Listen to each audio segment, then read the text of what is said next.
মাননীয় স্পিকার, আপনাকে ধন্যবাদ। বক্তব্যের শুরুতেই মহান রব্বুল আলমিনের শুকরিয়া আদায় করছি যে মহান রব আমাকে এই সংসদে দাঁড়িয়ে কথা বলার সুযোগ করে দিয়েছেন। সাথে সাথে আমার নির্বাচনী এলাকা ৭৬ কুষ্টিয়া ২ মিরপুর ভেড়ামারার সকল জনগণ এবং ভোটারদের আন্তরিক অভিনন্দন ও কৃতজ্ঞতা।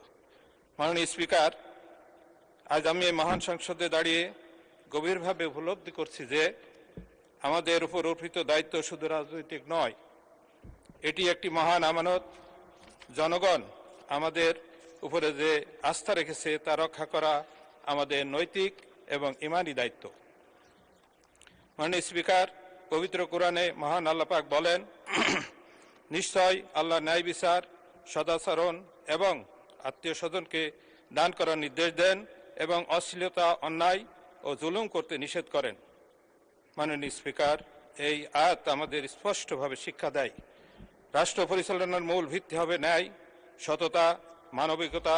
আমাদের প্রিয় নবী সাল্লাল্লাহু আলাইহি ওয়াসাল্লাম বলেছেন, সৃষ্টির মধ্যে সেই ব্যক্তি উত্তম যে মানুষের জন্য সবচেয়ে বেশি কল্যাণকর কাজ করে। মাননীয় স্পিকার, আমরা যদি সত্যিকার অর্থে জনগণের সেবক হতে চাই তাহলে আমাদের রাজনীতি হতে হবে সততার রাজনীতি, সেবার রাজনীতি এবং ন্যায় ও মানবিকতার রাজনীতি। এখানে মতের ভিন্নতা থাকতে পারে, কিন্তু দেশের কল্যাণে আমাদের সকলের হৃদয় এক হওয়া উচিত। মাননীয় স্পিকার, আমি কার্যপ্রণালী বিধি ৭১ বিধি অনুসারে জরুরি গুরুত্বপূর্ণ সম্পন্ন বিষয় সম্পর্কে মাননীয় পানি সম্পদ মহোদয়ের মনোযোগ আকর্ষণ করে নোটিশ দিয়েছি। কুষ্টিয়া জেলার মিরপুর।